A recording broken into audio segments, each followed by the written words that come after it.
but I was way into music. It's the first time I saw Alice Cooper on TV. Okay. At that time I thought I was going to be a rock star. Hell yeah. And I was thinking, I want to open a record store. And CDs were real big. So anyway, she invites me to her house, and I meet Angie, and I was just like right off. Let's see, it was March 19th, 1987. I don't know if you know this, we went looking for him in California and found him. What is up, everybody, and welcome back to another episode of the Small Lake City Podcast. I'm your host, Eric Nilsson. And if you've been listening to the podcast for a little bit of time now, you've probably heard me mention one specific store/brand that represents the counterculture of Salt Lake. And that place is the Heavy Metal Shop. So today we sit down with Kevin Kirk, the founder and owner of the Heavy Metal Shop, and talk about how it all came to be and what he's up to now. And to be honest, this was a little bit of an emotional one for me. I have a long history with Kevin and his family. His son, Joey, was one of my first best friends that I ever had in fourth grade. He got me into one of the hobbies that went on to dictate a lot of my life moving forward, or rollerblading. And it was a little emotional because Joey passed away back in 2018. Kevin's wife, Joey's mom, Angie, passed away in 21 due to cancer. And we talk about all these things in the episode, but he's such a good guy and has done so much for the community, not just for the music and rock community, but for everybody. And odds are you've probably seen a shirt or two as you've gone to a show or walked around downtown. But it's a great story, and he's such a great guy and someone that we can all learn something from. So excited to share this one for you.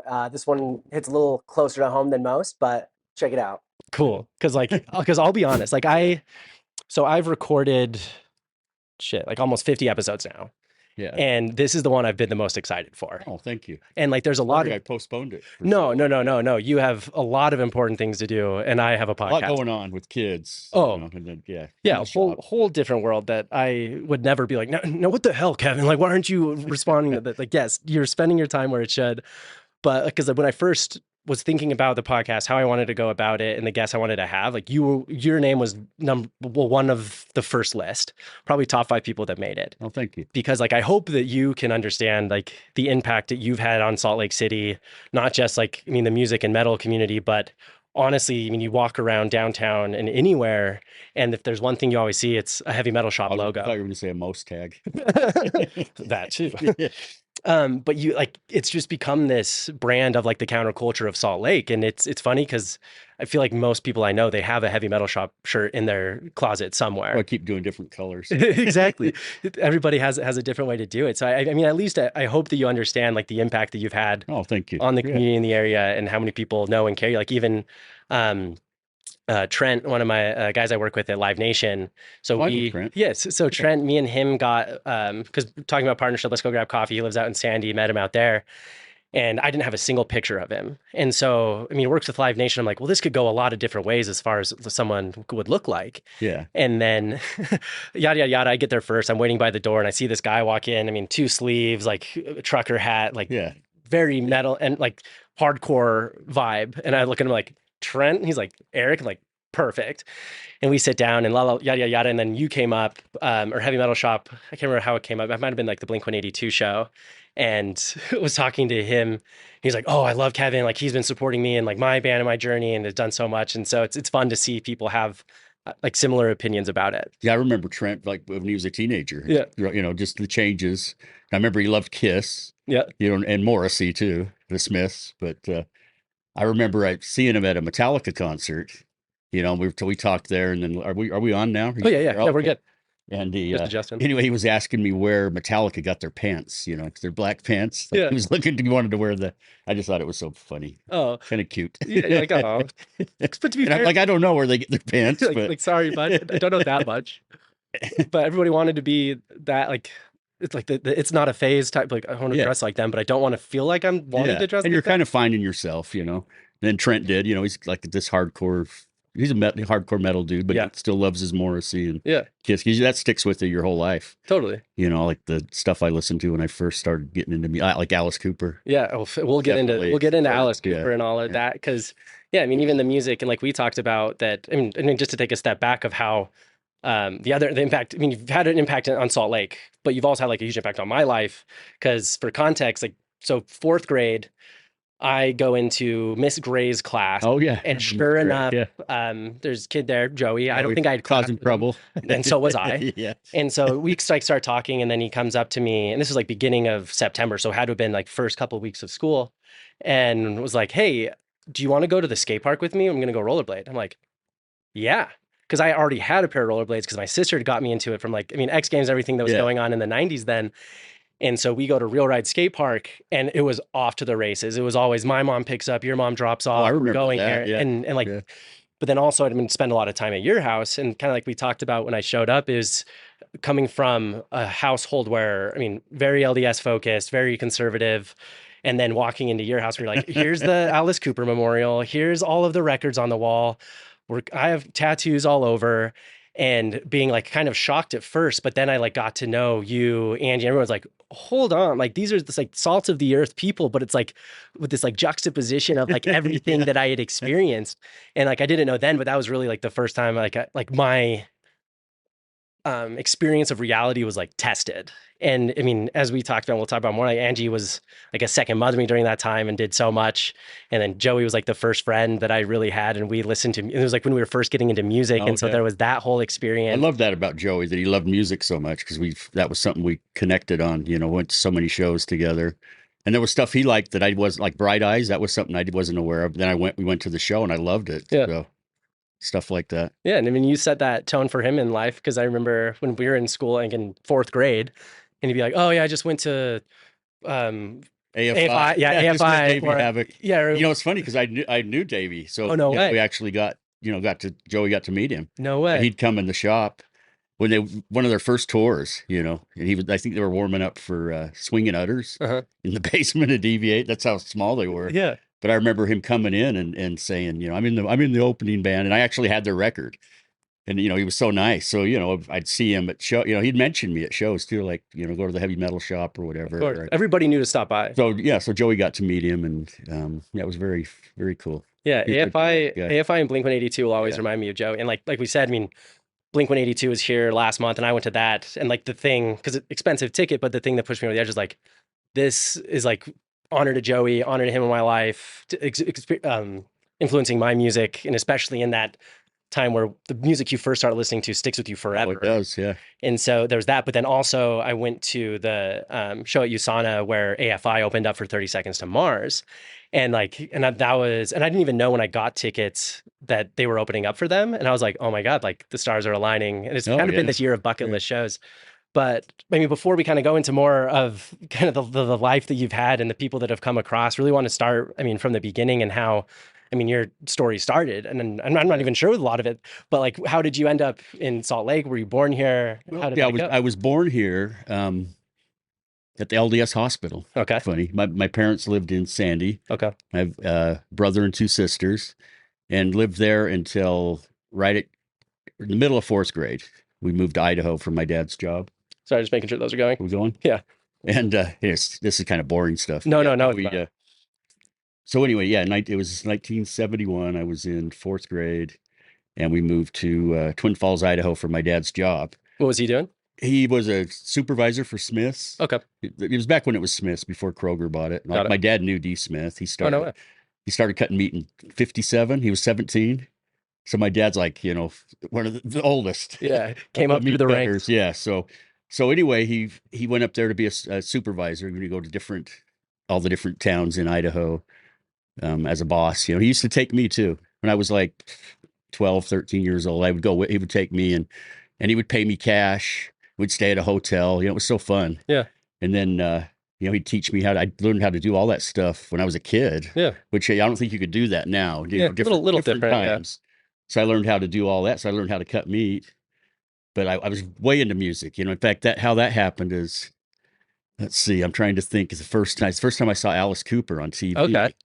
My parents they used to go out dancing. My dad called it stomping, but they'd go dancing. Yeah. My mom put her hair anyway. Yeah, very into. And I just remember that night we're sitting there. It was my little sister, and I didn't know. It was like in concert, and it's Alice Cooper. And it's like, oh, this, there's smoke and the eyes. Yeah. I'm like, holy shit, And you're like, just I'm in. Yeah, so I would have been in like sixth grade, and by then, anyway, he's singing Sick Things. and he's got the snake. You don't see it in the smoke, but then the head comes around in his face, and my sister screamed. And so that was kind of like, I like this guy. Yeah, you know, it's just it cool. makes my sister scream. Has a snake. And then I saw the Rolling Stones on in Black Oak, Arkansas. I started watching those concert things at night. That was, back then you didn't have the internet, so you had to catch it when it was happening or what, Yeah. And so that introduced me to the New York Dolls. But I started buying the rock magazines. And then I'd read about these bands. Like I knew about the Ramones before they even had an album out. It's like, this is cool. Like the whole New York thing was very cool to me. So that was kind of the beginning. And this is like the heyday of, this would have been, when I was it would have been like 1972 and 3.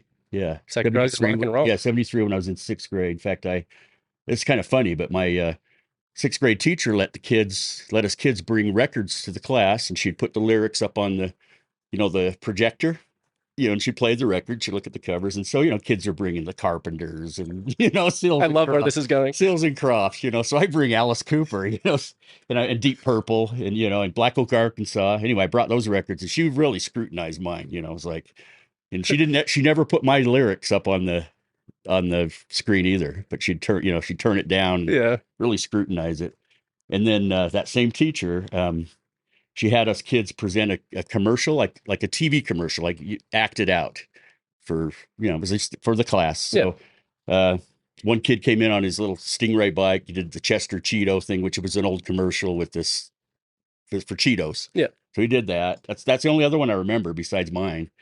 And I got a wig from my mother, did Alice Cooper makeup. Oh, oops. Alice, I get excited when I talk about Alice. Oh, no, please. What the hell? So, I did, Alice Cooper makeup. Then I had the little portable cassette player with the microphone. Yeah. So I lip synced Alice, alma mater off of School's Out. I lip synced that song. And then my friend did this commercial with me. So he comes out of the coat room. It was an old school. So he comes out, he's got a jacket on and tie, and he's got a microphone. He said, say, Alice, what kind of makeup is that you wear? And I said, Maybelline, of course. And that was our commercial. So I got to tell Alice that story too. That's amazing. Maybelline, of course. Yeah. Oh, that's perfect. So you're in Twin Falls, Idaho. Yeah. You get introduced to music, and you're like enamored with it. Have the magazine, have the music. At what point did it start to, migrate south, or did it? Well, let's see. When I was 13, my sister was 17. My first concert was the Edgar Winter Group. It was in Boise, and I'd see the tour dates in magazines. And it's like, I like the Edgar Winter Group.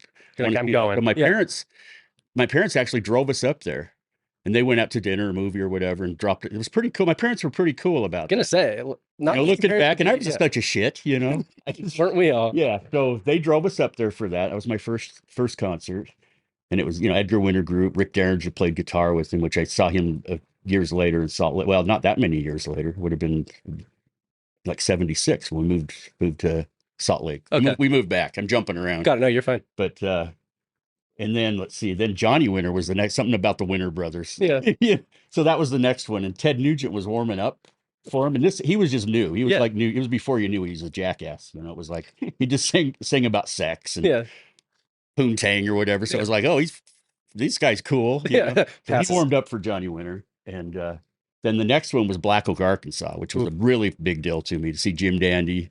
So I went with my sister, and it was her boyfriend. He had I think it was a Camaro or a Firebird with the big tires. He let me drive it. Driving down the freeway. Yeah. It was like that Dazed and Confused movie. So anyway, so I saw Black Oak in 75, and I actually have some photos that I took. I had a little pocket camera that I snuck in. I got some pictures of Jim Dandy, like front row. And then the following year is when we moved back to Salt Lake, 76, which I was excited.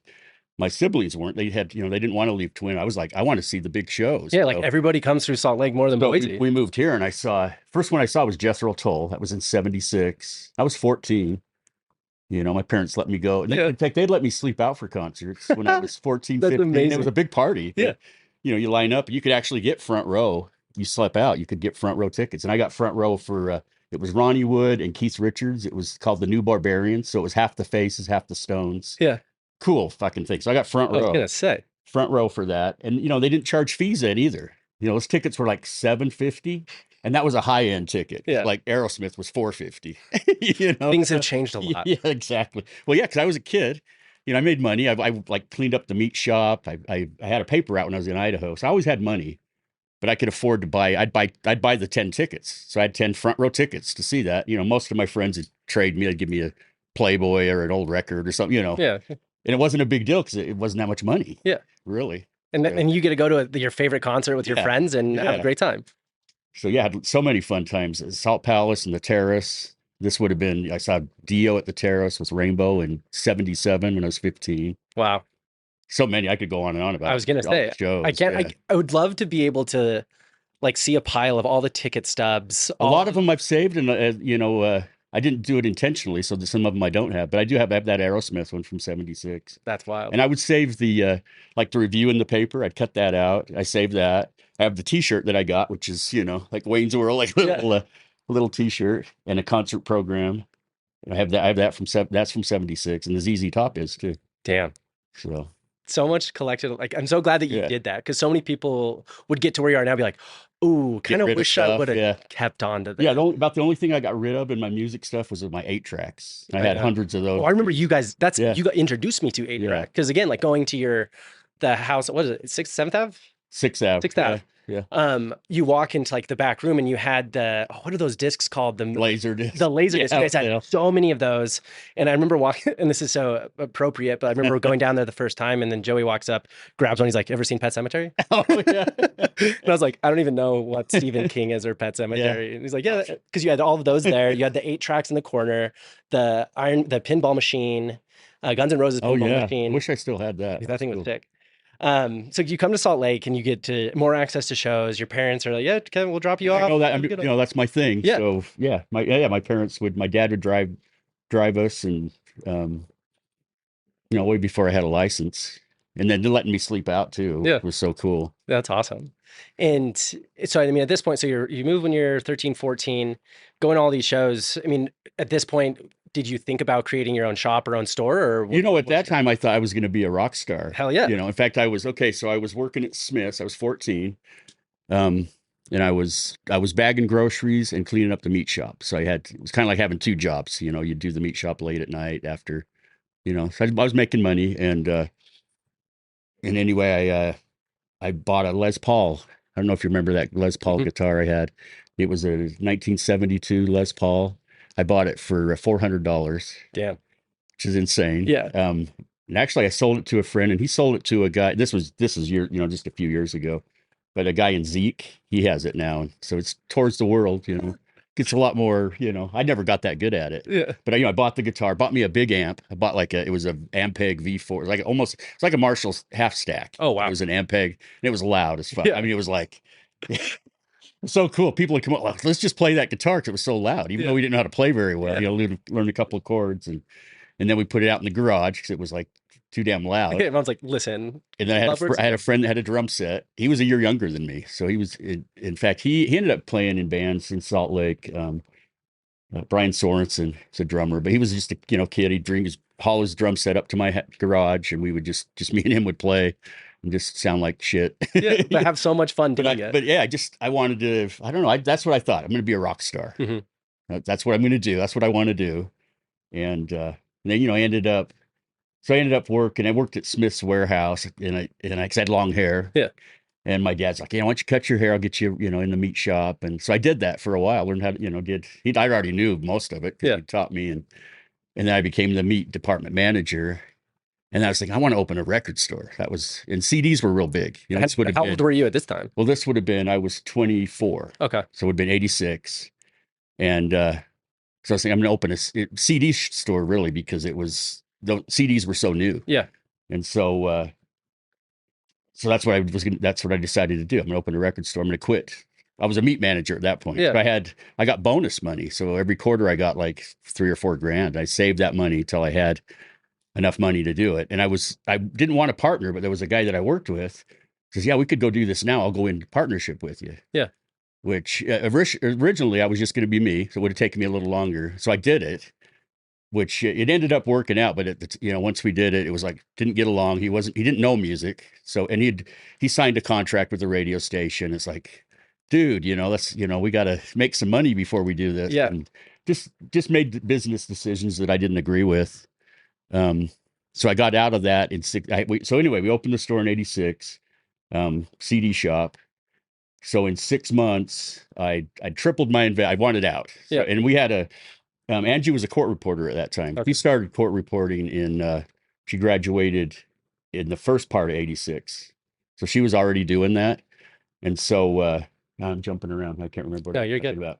Opening the shop. Oh, yeah. So separating from other guys. yeah, so she had a lawyer write up a partnership agreement. She kind of knew, you got to, if you're going in with this guy, so we had this partnership agreement. And I ended up, in fact, I'm using the same counters and the rack. These are the same racks. Oh, no way. Those were CD racks. I had 8 of those at one time. Huh. And so I got that. I got the stereo. I just got this so I could go open my own store. And then I just changed it to heavy metal shop. Initially it was CDs, and I just thought, I don't know about jazz music, and and I'm playing Slayer, and these, it's kind of CDs everybody was buying. So you had a lot of like people that like that kind of music, that, and I was more into the and that wasn't you. Yeah, it wasn't me. And I just, in my mind, like I should specialize and just play hard, do the harder thing. I just thought heavy metal. Yeah. So the shop where you get heavy metal, the heavy metal shop. So that's how that happened. And was this the space in Sugar House? This was actually in Sandy. Okay. I wanted the space in Sugar House, and at the same time, Blue Boutique were looking, and they actually got it before I could get it. Interesting. Because I was, I'd actually had the number and everything. That was my plan. And when I called, it was like, yeah, they've other stores coming. I'm like, fuck. So the real estate broker dude or whatever, Ty Biesinger was his name. I don't know why I remember that. Hey. But we used to give him fish because I'd go fishing with my dad, and he liked fish, so I'd gift him with fish. But he found me a place in Sandy. Okay. And he said, yeah, a lot of people out there. It's, good demographic for you. And there was the place was like 2,000 square feet. It's like, I don't need that much. He goes, well, we'll charge you for how much space do you need? So I'm like 1,000. So my rent was pretty good. Yeah. And we had a big back room, which we could do shows in. So they actually put a wall up for us. We had this big back room. So we'd do, live shows in the back room. We did like local bands. Yeah. And so anyway, I signed a 2-year lease there, and it was pretty good. But it's Mormon country too. Yeah. In fact, I remember this. It was right next to that Raphael's restaurant in Sandy, 9400 South. We were 891 East, 9400 South, and people would be waiting to go into the restaurant, and they were like Mormon families. It was a family restaurant, and I remember this. I had Kelly, my son Kelly. He was just a baby, so this would have been 88. And I'm just holding him, and Angie was working in the back. She would transcribe her work. Yeah. She had a desk back there, so she could be there with us. And she's back there working, so we're staying late. And I'm just, out there in the shop holding Kelly, and the music's turned down. I hear people talking. And I heard a lady say, how could you raise a child in that environment? I'm just like, what the hell? So this is kind of funny. So anyway, in 2 years, the lease was up, and Blue Boutique moved up the street. So that place was available. Yeah.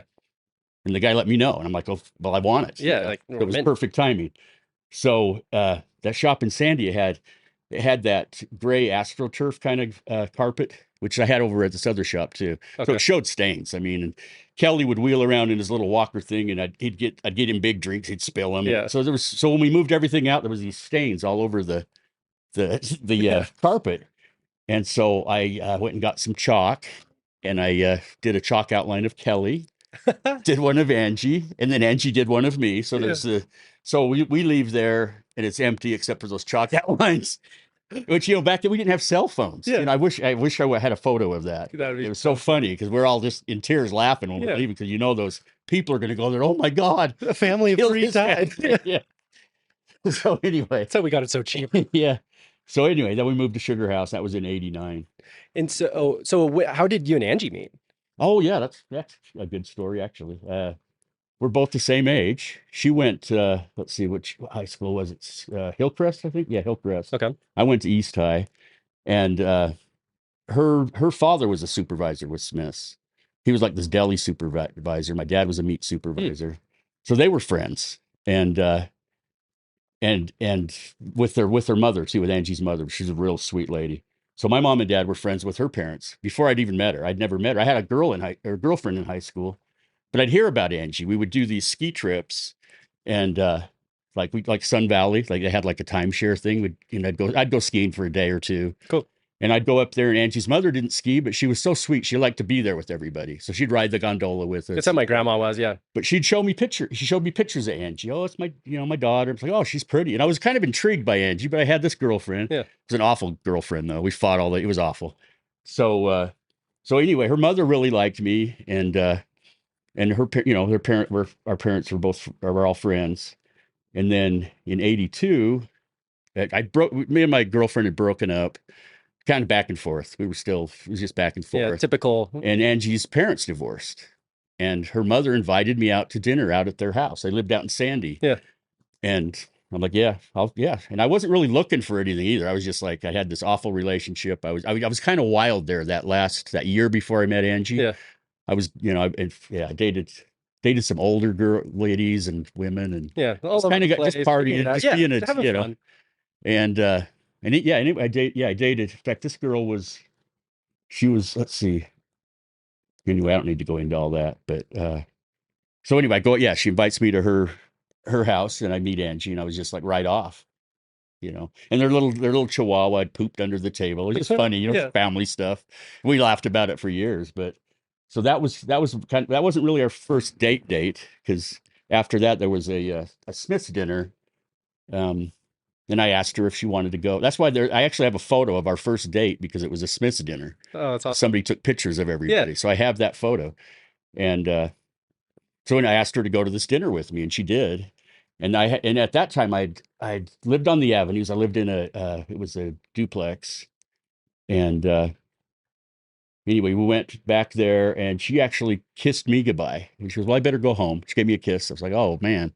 And I remember I called my mother. I'm in love. I had to tell somebody. Yeah, I love that. And so we went out a couple more times. We went and saw the Police. And she is interested in the same music as you, or did you have to? She liked country music too. Okay. It was funny because we saw Eddie Rabbit at the fair. Yeah. She liked that. And I was fine with all that too. Yeah. I was just like, speaking of that, her father had a couple of horses, and one was her sister's horse, I believe. Yeah, it was Heidi's horse.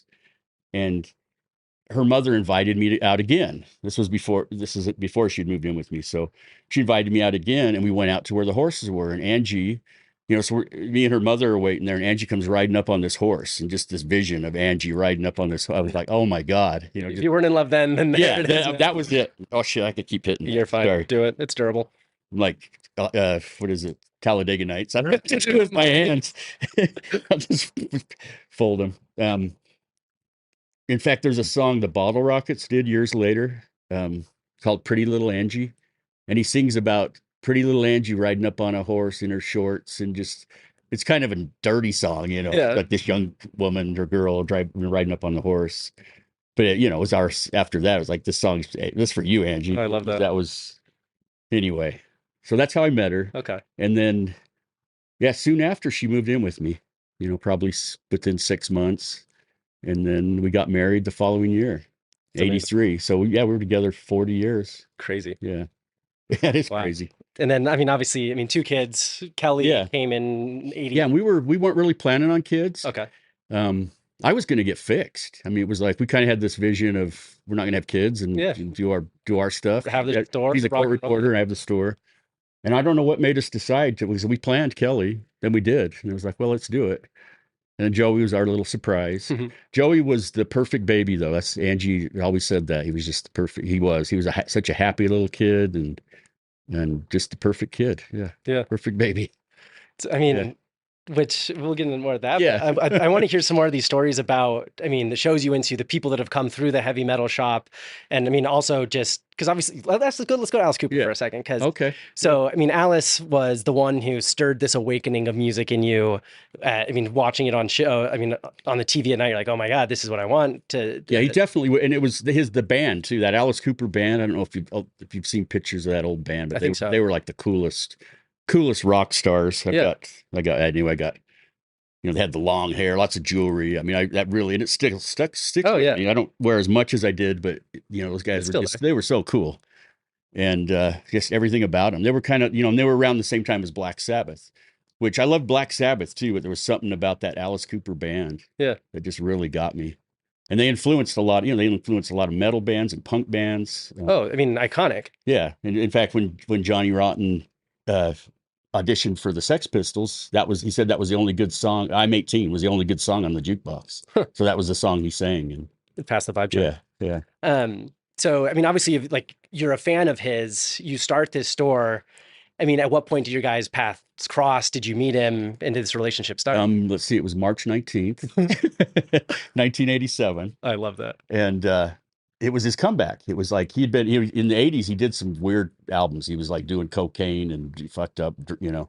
He'd gone into rehab for alcohol. The cocaine thing didn't come out until years later, but if you look at pictures of him and interviews with him then, he was really thin. You could tell that's cocaine. Yeah. And it was Bernie Taupin that introduced him he did a lot of cocaine and he wrote songs with Alice for From the Inside. It was his 78 album. Anyway, what was this?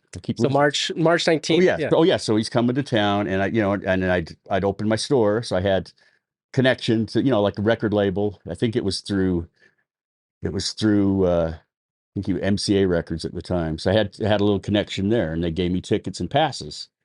But I actually met him at the radio. I met him at K-Bear first. Okay. Yeah. Because I knew those guys too. Because we did some ads with. In fact, my buddy did some ads with him. Lots of money. I was still paying him. Yeah. So you might as well show up at Alice Cooper's. Yeah. There.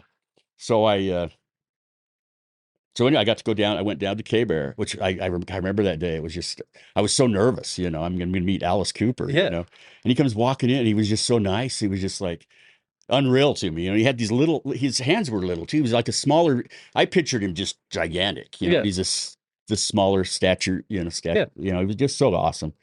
So anyway, I met him there and then I got to go backstage at the show, which was so exciting. I just imagine this like Wayne's World moment. Yeah, it was so excited. It was. It out. Yeah. And so then I met his manager and just kind of became friends with him. And in fact, he told me years later, he says, yeah, you're one of Alice's normal fans, which I don't know how normal I am because I'm crazy for him. Just like he's the one. Yeah. But I mean, I wouldn't stalk him or anything. No, but I'm lucky that I get to talk to him. Yeah, you guys are like, it's fun to see him going from the person who influenced your music to now. I mean, he's coming into town. What is it, 20th is his show? 22nd. Yeah. And I mean, get to see him hang out. Talk your to thing. Him again. Yeah. I got a funny story with Joey with Alice Cooper though. And Joey was, he might have been, let's see, maybe 10. And it just him and I went to the Alice Cooper show. And we're backstage, and Alice is back there, and he's just got his golf buddies back there. It wasn't, it's not like you would think this rock and roll debauchery thing. He's back there, and we come and he goes, "Oh, must be the heavy metal shop." So I always give him clothes, And in fact, he wore my shirt on the news once here in Salt Lake. But so anyway, Joey needs to use the bathroom. We're in his dressing room, so he's using Alice's bathroom. And he goes in and uses the bathroom. He comes out and he's got Alice's boots on, and they're up to us here. He's got the boots on, walks out. And it's just like, it was really funny.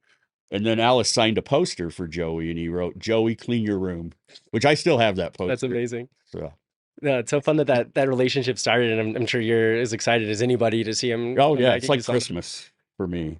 Yeah. Yeah. Oh, that's awesome that it still stayed there and only gotten better. Yeah. And so, I mean, so you have the shop in Sugar House, that's doing well. And that's kind of when I met Joey. And I mean, like I said, he introduced me to one of my favorite musicians of all time still. I mean, Blink-182, AFI. A lot of that I've been lucky enough to see this year and check those off the list. But then also, I mean, he's the one who introduced me to rollerblading, who's like the next 20 years of my life. I remember you guys were nuts on those rollerblades. Because we'd go out and back and we'd had that like pole and we would just put it on the ground and we'd just be grinding on it and scudding our knees, scudding our elbows. But just I remember that one of Joey's birthday parties at Real Ride. I remember that very well. You guys were insane on those things. Yeah.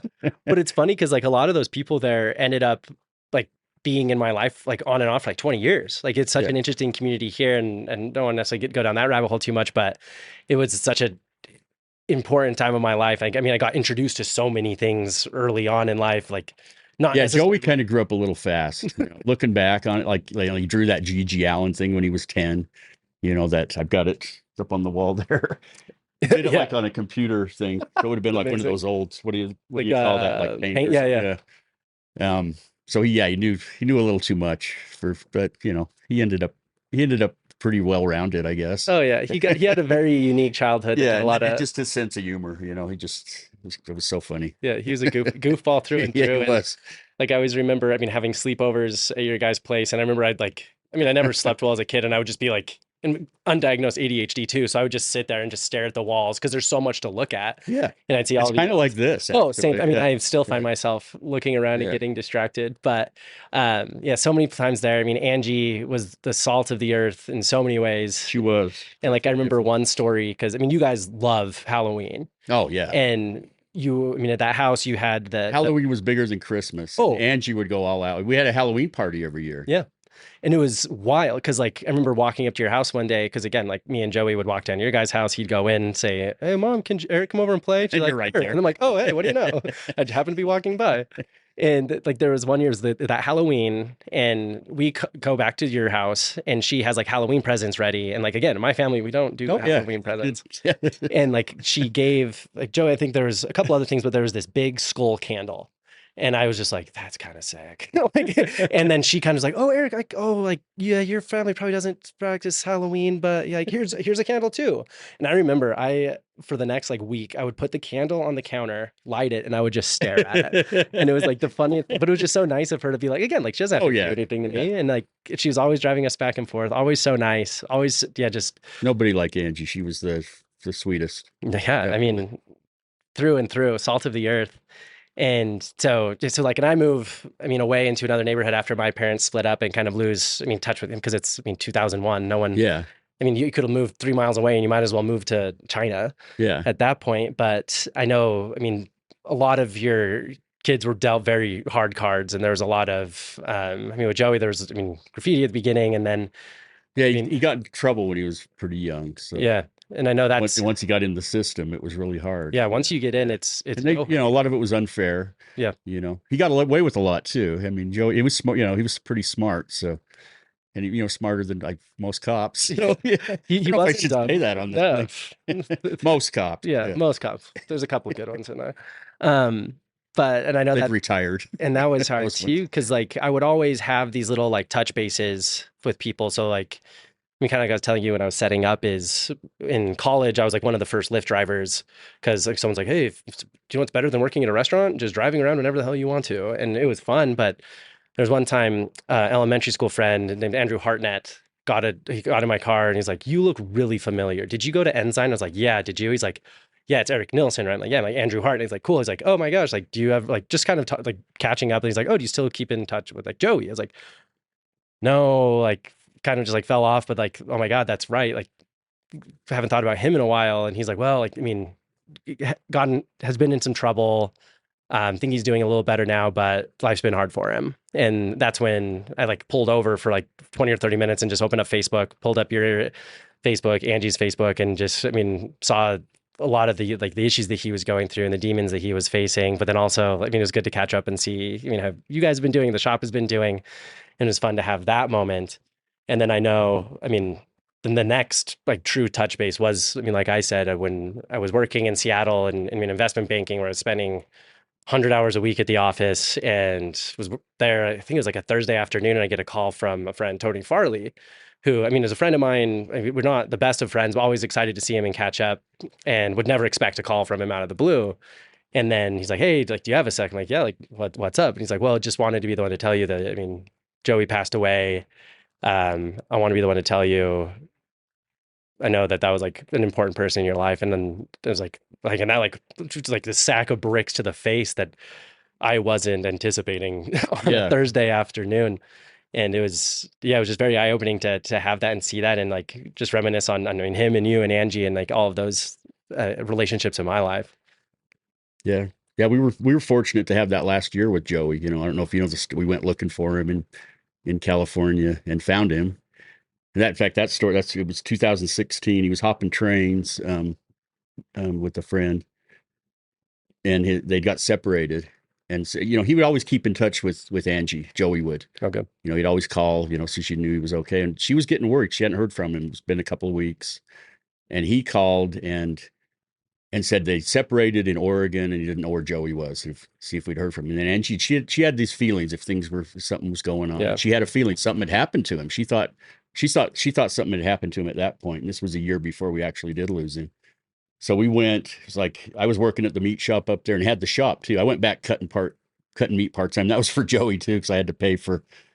He was in a program I had to pay for, and so I went back cutting meat part time just to pay for that. And then I ended up staying there and got had the insurance and stuff. But so we went looking for him in California, and went up the coast, found like a lot of his art, and met people that knew him. Like, oh, Joey was here last week, and and people, all these. Which has got to be like a hard scavenger hunt of like characters. Yeah, it was like it was. But we found, we went where the trains went, and so we found his art. And it was we went to one little town, and we went to the police station, talked to the sheriff. He's a good old boy, and he's like, oh yeah, he goes, I when the kids come through on the trains, I like to find out who's in my town, and he goes, I remember Joey, he's a pleasant fella, and he says, I give the kids like a food thing to to go to a fast food place, like a food card. Yeah. And so you can get a meal. Yeah, and get to know who's in his town. And he liked Joey, which was, I thought, yeah, that is Joey. Yeah. He could do that. He was like, he had kind of Angie's heart, really. So anyway, we hadn't found him, so it was like sad. It was like, well, we got to go back home. Angie's got to go back to work. I got to go back to work. We're driving down the freeway in Northern California, and it's Father's Day, and get a call in the car. Like, hey Dad, happy Father's Day. And it's Joey. I'm like, where the hell are you? Yeah. And he was in Oakland, and we were just, not that far from, we were up like in Roseville. Okay. And so we went down, picked him up. Angie found this really beautiful place to stay. Had our own rooms, and we ended up staying a few more days too. Called us like, yeah, we're not coming back we're going to spend time with our son. And he decided to go home with us. And, we talked to him, it's like, which I can't imagine how reassuring that is. Yeah. So it was like, so Angie, so when we actually did lose him, she thought her timing was off. It was like, it's going to happen, but it hadn't happened yet. So it gave us another year with him, which was a great year because, we went to a lot of shows, Joey and I. He came to a lot of the in-stores. He was painting houses with his friend, making some money. Was going to AA, getting sober. He never got that deep into it, but enough where he needed to, he knew he needed to stop to, And so he was really happy. He was really like things were trending well. Yeah, he was doing very well. In fact, the day that it happened, he was on his way to an AA meeting, and I usually didn't go home between jobs, like from the meat shop. I'd go to the shop, take a nap, take a shower. So I had a little bit of time before I'd open. And that day, in fact, Joey drew that the Bloody Skull logo. He gave that to me for Christmas. Before that, our last Christmas together, which would have been 2016. He drew it for me on Christmas Eve. Angie had a video of him drawing it. So what are you doing? I'm making Dad a Christmas present. So anyway, what I was going to pick up, we were doing, I did T-shirts with that art, and I was going to go to my printer and see if I had other stuff I needed to pick up, and then we were going to do hoodies. I remember that, and I went there, and he wasn't there yet. And so my printer was in Sandy, and we'd moved to Draper by then. So I'll just go home and have breakfast with Angie and Joey. Kids were in school, my grandkids. So I went home and I actually made breakfast, and we all had breakfast together. I still picture Joey in the kit when I was leaving him saying, "You sure you don't want to ride?" "Oh no," because he was going up to paint houses with his friend and Jordan. Jordan. And so Angie actually drove him to the track station, and that's when he took that tracks and he took it a lot, and he went there and he got off, and the other train was coming in late, which Angie figured that out. She went and rode the trains and figured out the timing and everything. She figured out this train was coming in late. It was fast. There was a no honk zone by the hospital. Joey didn't see it. Angie watched the video. I couldn't watch the video. They don't show it right as it happens, but right before. I saw a little bit and I couldn't watch it. I was like, I can't. I can't. I wouldn't want to either. She wanted to find out what the hell happened. Yeah. And anyway, that was the day. But we got another year with him, so it was nice. Yeah. I mean, I'm so glad that.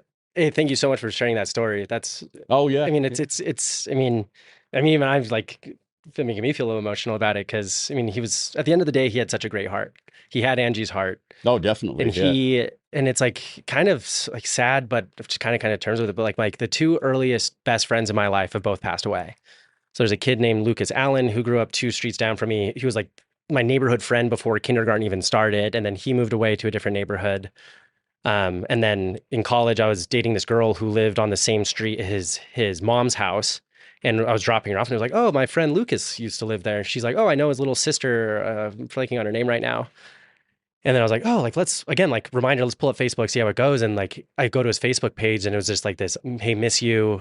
Oh man. And like, and I was like, what? And then I pull up the obituary, and like, it's sad because like, they just went boating one day, got carbon monoxide poisoning. They were driving home. He's like, I feel a little dizzy, and then just like passes away in the back seat. And then, I mean, Joey was my, next best friend in fourth grade. Like, I had friends in between then, but like not best friends I would spend almost every day with. And Joey was that person. And I mean, so much time I spent there, with Angie at your guys' house, it was such an influential part of my like introduction to the world. And like, I can't imagine or have asked for a better way to go through that. Oh, that's nice to hear. Yeah. And so, and I know, and it's amazing that you got an extra year with him. That, operating on borrowed time, but then you also get to have that breakfast with him that you're like, like, might as well. And that was just, that even happened, know, that because I usually didn't go home. So anyway, but I wasn't, certainly didn't expect that to happen. And then losing Angie so fast too. Yeah. But when we lost Joey, that was really hard for Angie. It was hard for me, but it was much harder for her. Yeah. Because they were very close. They were like, different than Angie and me, our relation. They were more like soulmates. Like they, that was her beautiful boy. Yeah. Really. Then, taken away and too soon. And then I know, with Angie, because I was back in Salt Lake at that time. And because I always wanted to go swing by the shop and just pay my condolences for Joey and like the impact he had on my life, you guys had on my life. And I always kick myself that I didn't. And then when I think it was an Instagram post that the Trib did or something about saying, oh, Angie Kirk, wife, like, and I was like, oh, like that one. And I was like, now I have to go swing by. Yeah. And so that was when I came by and came and said, yeah, see, that was something. I had the shop. So I had the people, I had that whole community so I'd talk to people, I took like a month off when we lost Joey and then went back. But, that was helpful for me being able to talk to, people and people that love Joey. Yeah. That's the beauty of the community that you've worked for, since 86 to build. And you realize the strength of your community when there are hard times, you do need an arm around you and to feel supported during that. So I'm so glad that. Yeah. Lots of love in this town. Yeah. And anybody that knew Angie, so much love for her. A lot of people met her like at the shop because she would come, she had her office in the back and she'd be there if my kids were running around, and or she'd come there on her lunch. I saw her a lot, at the shop. So people did meet her at the shop a lot. Yeah, she was, and I don't think anybody could have met her and be like, maybe not. Like, she'll leave an impact on you. Yeah, and that was at the what street is that downtown by Green Pig that you were on? We were on Exchange Place. Yeah, Exchange Place. That's the one. Yeah. And I can't remember whose tour bus it is, but it's someone. Oh yeah, it was Travis Barker's. Yeah, Travis Barker's tour bus out front. And just, I can't imagine the amount. His manager called me from the road because Travis had come in the shop before, but the manager called, said, can we fit a tour bus down that little road? I said, I think you can. Willing to try. And they did. And then he came in with his kids. He bought them metal shop shirts. That's so cool. And then he bought that Murder in the Front Row book, which is about the San Francisco Bay Area thrash scene. Yeah. Exodus and Slayer. And, that's so sick. Yeah.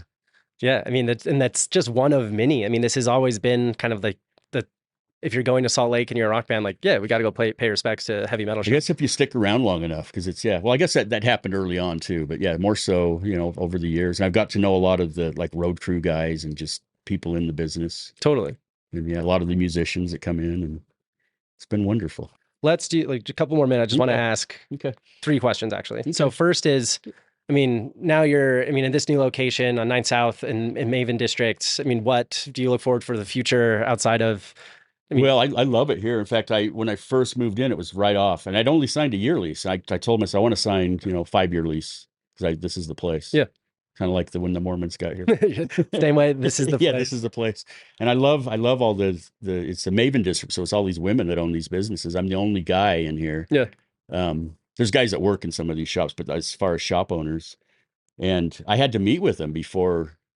And my real estate lady was a lady too, and she found this place for me right when I had to move, so it was perfect timing. But I had to meet with them. I was like, oh shit, they're not going to want the heavy metal. Like, hey guys.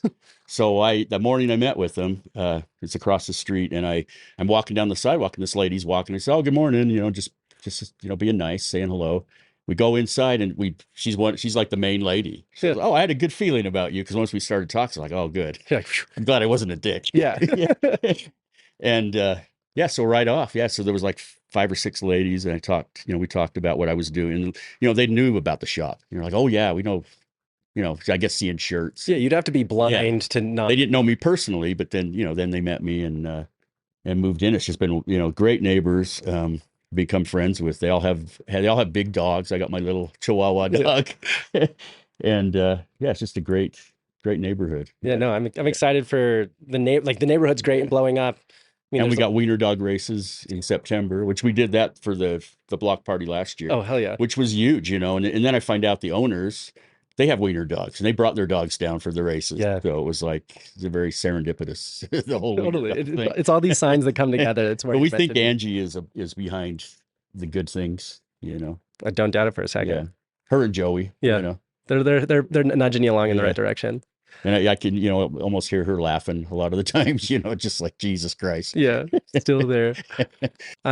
So last 2 questions I always end with everybody is, first, if you could have someone on the Small Lake City podcast and hear more about them, their story, what they're up to, who would you want to hear from? Oh, people in Salt Lake? Yeah. Well, let's see. Brad Wheeler's kind of he's helped me a lot. He MCs our wiener dog races. Okay. And he used to have a show on KRCL. He had me on there a lot. Oh, interesting. So he's our wiener dog guy. So that'd be a good interview about. I grew up with a wiener dog, so I love a good wiener dog. We did the races. We did it in fact, Joey was there for the 30th party. That was our first wiener dog race, and I had Brad, and he loved it. He doesn't have a wiener dog, but he's like, Yeah, man. He said watching them race was like visual poetry. Yeah. And so he actually has done other events, wiener dog races. We bought some AstroTurf, and he did one up at the Mill Creek Commons. Yeah. And they had, I don't know, hundreds of dogs, thousands of people. It was huge. And he thanked me. He said, "Thanks for, introducing me to this whole thing." And I said, "Well, you took it to the mountain so that would be something to interview about wiener dogs." I grew up with a wiener dog. My mother would love it more than anything. She's the biggest. We still have Angie's wiener dog at home. Oh. Wiki, he's a little too old to be hanging out here. Well, so am I. Age is We're about the same age. And then I guess lastly, if people want to find out more information about you, the Heavy Metal Shop, what's the best place to find that? Oh, just probably on our Instagram. Okay. Just Heavy Metal Shop, Salt Lake City. I have one on there that's just the Heavy Metal Shop. In fact, Joey got me he's like, "You got to have an Instagram." And I'm like, "Yeah, sure." I did it. Yeah. And I made one with an old email and never did anything with it. So that's like in limbo. I can't even change it because I don't have that email anymore. Oh, interesting. So there's one that's just, and it's got one picture, and then I comment on there, go to my, my real one. Yeah. My newer one. Interesting. Yeah. So, it's a fun follow. There's a lot of fun things that happen at the shop. Well, thank you. Yeah. I love doing it. So, yeah. Kevin, this has been a treat. Thank you so much for letting me come by and record. Thank you. Sorry for hitting that microphone. Hey, you can beat it up all you want. No worries. Thanks for everything. Thanks for everything you've done for the city. Thanks for you've done for me. Excited to have this be a part of the city moving forward. Nice to hear that would, that our family had an impact on you. And I would guess I'm not the only one. So thanks for everything that you've done. But I'll get out of your hair so you can open up the store and go on with our day. No, thank you.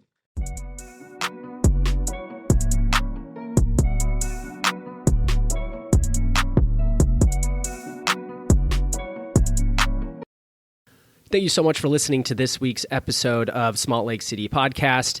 Don't forget to like, follow, review, subscribe, and share this episode with your friends. And we'll catch you next week. We'll see you there.